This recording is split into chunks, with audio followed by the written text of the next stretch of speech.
نحمده ونصلي ونسلم على رسوله الكريم أما بعد فأعوذ بالله من الشيطان الرجيم بسم الله الرحمن الرحيم ذلك بأن الله يولج الليل في النهار ويولج النهار في الليل وأن الله سميع بصير ذلك بأن الله هو الحق وأن ما يدعون من دونه هو الباطل وأن الله هو العلي الكبير ألم تر أن الله أنزل من السماء ماء فتصبح الأرض محضرة إن الله لطيف خبير له ما في السماوات وما في الأرض وإن الله لهو الغني الحميد صدق الله العظيم وبلغنا رسوله النبي الكريم ونحن على ذلك لمن الشاهدين والشاكرين والحمد لله رب العالمين اللهم صل على سيدنا محمد النبي الأمي وعلى آله وبارك وسلم ذلك بأن الله اس لیے کہ اللہ تعالی یولج اللیل داخل کرتا ہے رات کو فی النہار دن میں ویولج النہار فی اللیل اور داخل کرتا ہے دن کو رات میں وان اللہ سمیع بصیر اور بے شک اللہ تعالیٰ ہی سننے والا دیکھنے والا ہے ذالک بان اللہ یہ اس لیے کہ بے شک اللہ تعالیٰ هو الحق اللہ تعالیٰ ہی وہ حق ہے وان ما يدعون من دونه اور بے شک وہ جن کو پکارتے ہیں اللہ تعالیٰ کے علاوہ هو الباطل وہ باطل ہیں بیکار ہیں وان اللہ هو العلی الکبیر اور بے شک اللہ تعالیٰ ہی بلند شان والا ہے بڑا ہے الم تر ان اللہ بے شک فرمایا کیا نہیں دیکھا آپ نے ان اللہ بے شک اللہ تعالیٰ نے انزل من السماء ماء اتارا ہے آسمان سے پانی فتصبح الارض محضرہ پس ہو گئی زمین سرسبز ان اللہ لطیف خبیر بے شک اللہ تعالیٰ باریک بین ہے خبردار ہے لہو اللہ ہی کے لیے ہے ما فی السماوات جو کچھ آسمانوں میں ہے وما فی الارض اور جو کچھ زمین میں ہے وان اللہ اور بے شک اللہ تعالیٰ لہو الغنی الحمید البتہ وہی بے پرواہ تعریفوں والا ہے عزیزان گرامی 17واں سپارہ سورہ حج آیت نمبر 60 سے لے کے 64 تک یہ چند آیات کا ترجمہ آپ حضرات کے سامنے کیا ہے کل بات آپ حضرات کے سامنے یہ کی گئی تھی کہ اگر کوئی کسی کے ساتھ ظلم اور زیادتی کرتا ہے تو اللہ تبارک و تعالیٰ نے بدلہ لینے کی بھی اجازت دی ہے اور اس کے ساتھ ساتھ فرمایا کہ اگر تم معاف کر دو تو معاف کرنا اللہ تعالیٰ کو زیادہ پسند ہے لیکن یہ کہ بدلہ لینے میں فرمایا کہ زیادتی نہ ہو عام طور پہ دیکھا یہ گیا کہ جب بندہ بدلہ لینے پہ آتا ہے تو غصے میں ہوتا ہے اور غصے کی وجہ سے بندہ زیادتی کر بیٹھتا ہے جو کہ اچھی نہیں ہے بلکہ علماء نے یہ مسئلہ لکھا ہے کہ کوئی قاضی یا جج غصے کی حالت میں فیصلہ نہ کرے اگر وہ غصے کی حالت میں فیصلہ کرے گا وہ شرعی طور پر وہ فیصلہ نافذ نہیں ہوگا اس کی وجہ یہ ہے کہ غصے میں آ کے عام طور پہ انسان اپنا دماغی توازن کھو بیٹھتا ہے اور صرف نبی پاک صلی اللہ علیہ وسلم کی ذات گرامی اور آپ صلی اللہ علیہ وسلم سے پہلے اب آدم علیہ السلام سے لے کے عیسیٰ علیہ السلام تک جتنے نبی آئے ہیں ان تمام کو اس بات کی اجازت ہے کہ یہ غصے کی حالت میں بھی اگر فیصلہ کرتے ہیں تب بھی حق ہوتا ہے اور اگر عام حالت میں یہ کوئی فیصلہ کریں پھر بھی یہ ان کا فیصلہ ٹھیک ہوتا ہے اس لیے کہ نبیوں کا کوئی بھی فیصلہ اپنی طرف سے نہیں ہوتا بلکہ وہ اللہ تعالیٰ کی طرف سے ہوتا ہے جب بندے کو غصہ آتا ہے تو شیطان بندے پہ حاوی ہو جاتا ہے جبکہ نبیوں کے قریب بھی شیطان نہیں پھٹکتا باقی طبعی طور پہ غصہ آ جانا یہ ایک الگ بات ہے نبی پاک صلی اللہ علیہ وسلم نے حضرت معاذ رضی اللہ تعالیٰ عنہ کو جب یمن کے ایک صوبے کا گورنر بنا کر بھیجا تو بہت سی ہدایات دی ٹھیک ہے بھائی ان میں سے ایک ہدایت یہ بھی فرمائی کہ اتقی دعوت المظلوم، اے معاذ مظلوم کی بد دعا سے بچنا، جب بندے کے پاس اقتدار ہوتا ہے نا، کرسی ہوتی ہے، عہدہ ہوتا ہے، پھر وہ ان چیزوں کی پاسداری کم کرتا ہے، اس لیے کہ عہدے کا ایک نشہ بندے کے اوپر چڑھا ہوتا ہے۔ تو نبی پاک صلی اللہ علیہ وسلم نے فرمایا، اے معاذ، مظلوم کی بد دعا سے بچنا، فَإِنَّهُ لَيْسَ بَيْنَهَا وَبَيْنَ اللَّهِ حِجَابٌ، فرمایا کیونکہ اس کے درمیان اور اللہ تعالیٰ کی عرش کے درمیان کوئی پردہ نہیں ہوتا۔ مظلوم کی بد دعا سیدھی جا کے عرش الہی کو جا کے ہلاتی ہے۔ تو فرمایا اللہ تعالیٰ ضرور اس کی مدد کرے گا جو بندہ مظلوم ہے۔ تو فرمایا ذَلِكَ بِأَنَّ اللَّهَ يُولِجُ اللَّيْلَ فِي النَّهَارِ، جو آج کی آیات آپ کے سامنے تلاوت کی ہیں، ان میں اللہ تعالیٰ کی قدرت کے دلائل کو بیان کیا ہے۔ پہلے نمبر پہ فرمایا اللہ تعالیٰ کی قدرت کی دلیل یہ ہے کہ بِأَنَّ اللَّهَ يُولِجُ اللَّيْلَ فِي النَّهَارِ، بے شک اللہ تعالیٰ داخل کرتا ہے رات کو دن میں، رات کو دن میں۔ آج کل کیا ہے بھائی، موسم گرمی ہے، دن بڑے ہیں، راتیں کیا ہیں، چھوٹی ہیں۔ اللہ تعالیٰ نے جو دن کے رات کے اجزاء تھے وہ دن میں داخل کر دیے، رات کو کاٹا ہے، رات کٹی ہے، سردیوں کے اعتبار سے گھنٹہ 2 گھنٹے رات کیا ہوگی بھائی، چھوٹی ہوگی، وہ رات کو دن میں تبدیل کر دیا، ٹھیک ہے بھائی۔ اور جب سردیوں کی راتیں ہوتی ہیں اس وقت دن چھوٹے ہو جاتے ہیں، جب دن چھوٹے ہوتے ہیں تو گویا دن کے اجزاء کو اللہ نے رات میں کیا کر دیا بھائی،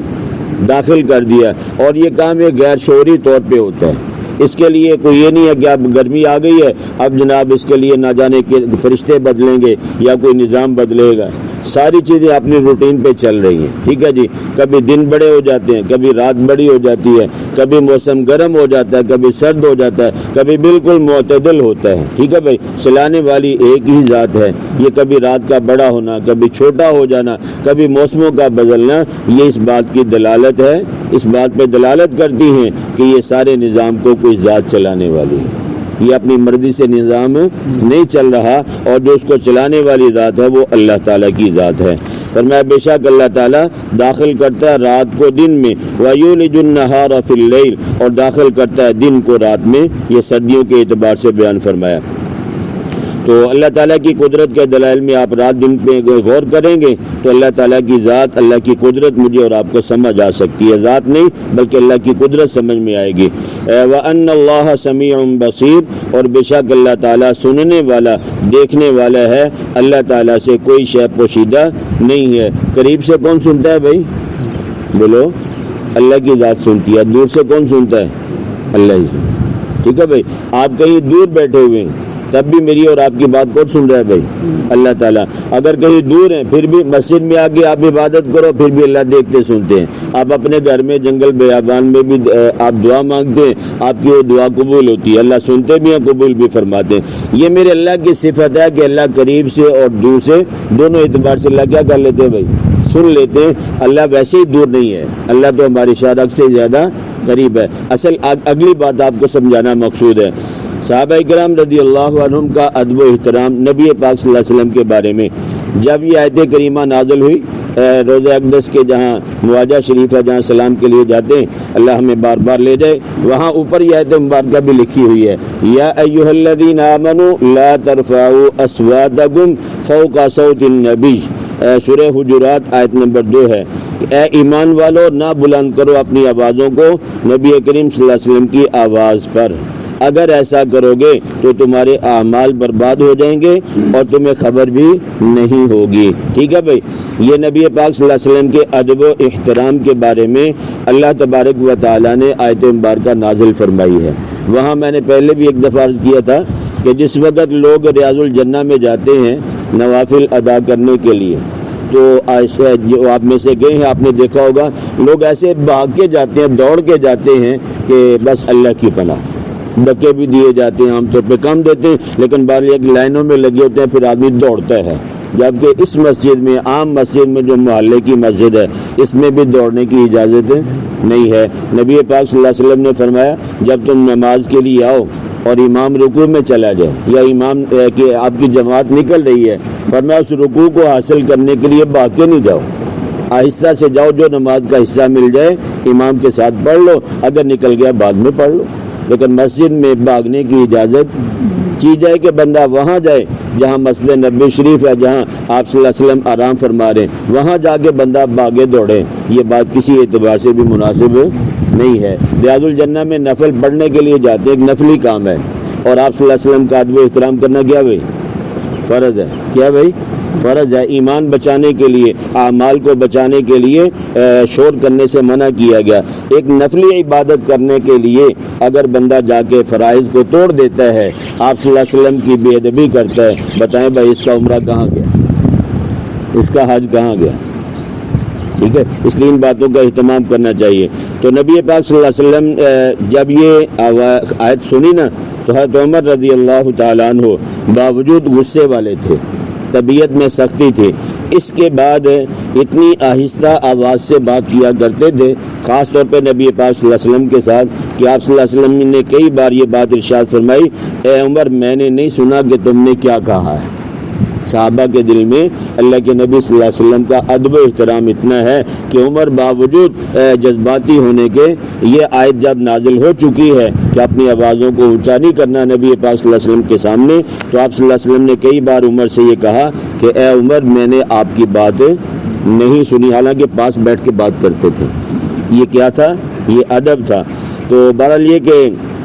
اور آج کل ہمارے ہاں بدعتی لوگ یہ دعویٰ کرتے ہیں کہ ہماری یہاں کی بات آپ صلی اللہ علیہ وسلم وہاں سنتے ہیں روضہ مبارک میں۔ پھر دیکھو قرآن کریم کا حکم ہے کہ آپ صلی اللہ علیہ وسلم کی موجودگی میں آواز کو بلند نہیں کرنا۔ یہ جب کہیں محفل ہوتی ہے کہتے ہیں ہمارے سرکار آئے ہوئے ہیں، ٹھیک ہے جی، اور آوازیں اسپیکروں میں اونچی بلند کی ہوتی ہیں، ساتھ والا پڑوسی بھی تنگ ہوتا ہے، ٹھیک ہے بھائی۔ ایک طرف تو دعویٰ یہ ہے کہ آپ صلی اللہ علیہ وسلم حاضر ناظر ہے معاذ اللہ، جو ان کے عقیدے کے اعتبار سے، اور دوسری طرف اگر حاضر ناظر ہیں تو آپ کے پاس کھڑے ہو کے اونچی آواز سے بات کرنے کی اجازت ہے بھائی؟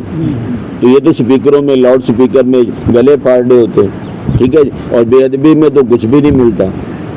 اس لیے یہ عقیدہ بالکل غلط ہے کہ نبی پاک صلی اللہ علیہ وسلم دور سے یا نزدیک سے سنتے ہیں۔ ہاں البتہ یہ ہے آقا دو عالم صلی اللہ علیہ وسلم نے یہ بات ارشاد فرمائی کہ اگر کوئی بندہ میرا امتی عورت ہے یا مرد ہے دور سے کہیں سے درود پاک پڑھتا ہے، اللہ نے فرشتوں کی ڈیوٹی لگائی ہے، وہ سیر کرتے ہیں، گھومتے پھرتے ہیں، جہاں سے ان کو درود پاک ملتا ہے وہ لے کے جاتے ہیں، جا کے میرے پاس آتے ہیں، سلام کرتے ہیں اور کہتے ہیں یا رسول اللہ فلاں ابن فلاں نے آپ پہ درود پاک پڑھا ہے، ٹھیک ہے بھائی۔ اور اگر فرمایا میرے روضہ اقدس پہ آگے کوئی درود و سلام پڑھتا ہے، فرمایا میں اس کو اپنے کانوں سے سنتا ہوں، ٹھیک ہے بھائی۔ اب یہ کہنا ہے کہ دور سے بھی آقا خود سنتے ہیں، یہ بات بالکل عقیدے کے خلاف ہے۔ تو فرمایا ذالک بان اللہ هو الحق، بہرحال یہ کہ سمیع اور بصیر یہ صرف اللہ تعالیٰ کی ذات ہے، سننے والا اور دیکھنے والا۔ یہ اس لیے کہ بے شک اللہ تعالیٰ ہی وہ حق ہے، وہی سچا ہے، وَأَنَّ مَا يَدْعُونَ مِن دُونِهِ، اور بے شک وہ جن کو پکارتے اللہ تعالیٰ کے علاوہ هُوَ الْبَاطِلُ، اللہ کے علاوہ کسی پیر کو، کسی فقیر کو، کسی جن کو، کسی فرشتے کو، کسی ولی یا نبی کو، جس کو بھی پکارا جائے گا اللہ کی جگہ پہ رکھ کے، اللہ کہتا ہے یہ بالکل باطل اور بیکار بات ہے، اللہ کا برابر کا کوئی بھی نہیں ہے۔ اللہ اپنی ذات اور صفات میں کیا بھائی اکیلے وحدہ لا شریک ہیں، خدائی اختیارات اللہ تعالیٰ نے کسی کو بھی نہیں دیے۔ خود نبی پاک صلی اللہ علیہ وسلم کے بارے میں یہ بات کئی دفعہ کہی ہے کہ محبوب آپ کہہ دیں میں اپنی ذات کے نفع نقصان کا یا تمہارے نفع نقصان کا مالک نہیں ہوں۔ یہ نفع اور نقصان کا مالک کون ہے بھائی؟ اللہ تعالیٰ کی ذات ہے۔ جب اللہ نے خود یہ بات ارشاد فرما دی محبوب ہم نے خدائی اختیارات آپ کو نہیں دیے تو آپ سے بڑھ کے کون مائی کا لال ہے بھائی؟ کیوں بھائی؟ تو اس لیے فرمایا کہ خدا اختیارات اللہ نے صرف اور صرف اپنے پاس رکھے ہیں۔ وَأَنَّ اللَّهَ هُوَ الْعَلِيُّ الْكَبِيرُ، اور بے شک اللہ تعالیٰ کی ذات ہی بڑی بلند اور بڑی ہے، اس کی ذات سے کوئی بلند اور کوئی بڑا نہیں ہے۔ آگے اللہ تعالیٰ کی قدرت کی دلیل یہ ہے کہ أَلَمْ تَرَ، اے مخاطب کیا آپ نے نہیں دیکھا، أَنَّ اللَّهَ أَنزَلَ مِنَ السَّمَاءِ مَاءً، بے شک اللہ تعالیٰ نے اتارا ہے آسمان سے پانی، بارش نازل اللہ کی ذات کرتی ہے۔ دیکھیں بھائی سارے لوگ پریشان ہیں، جانور پریشان ہے، دعا کے لیے بھی کئی حضرات کہتے ہیں کہ مول صاحب دعا کر دیں اللہ بارش نازل کر دے، ہے یہ نہیں ہے؟ بارش نازل ہوگی 1 گھنٹہ 2 گھنٹہ 3 گھنٹہ ایسے ہی ہے، اس کے بعد پھر کیا ہو جاتی ہے بارش بند ہو جاتی ہے، لیکن اتنی دیر بارش اگر ہو جاتی ہے تو زمین کی پیاس کیا ہو جاتی ہے؟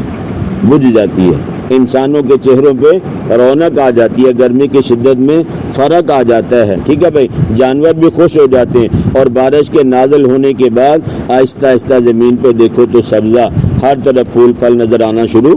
ہو جاتے ہیں۔ تو یہ اللہ تعالیٰ کی قدرت کی دلیل ہے کہ فرمایا کہ فَتُصْبِحُ الْأَرْضُ مُخْضَرَّةً، بس ہو گئی زمین سرسبز، وہ ہواؤں کو حکم دیتا ہے، بادلوں کو اکٹھا کرتی ہیں، پھر اپنی قدرت سے رطوبت سے بڑھ کر بارش برساتا ہے۔ اور اگر بارش کی قدر پوچھنی ہے، آج کل تو ہمیں بھی پتہ ہے، لیکن یہ کہ جہاں پہ بارانی علاقے ہیں، جہاں صرف بارش ہوتی ہے اور پانی نہیں ہے، تو وہاں آپ جا کے دیکھیں بارش ہوگی تو معاملات چلیں گے، بارش نہیں ہوگی تو معاملات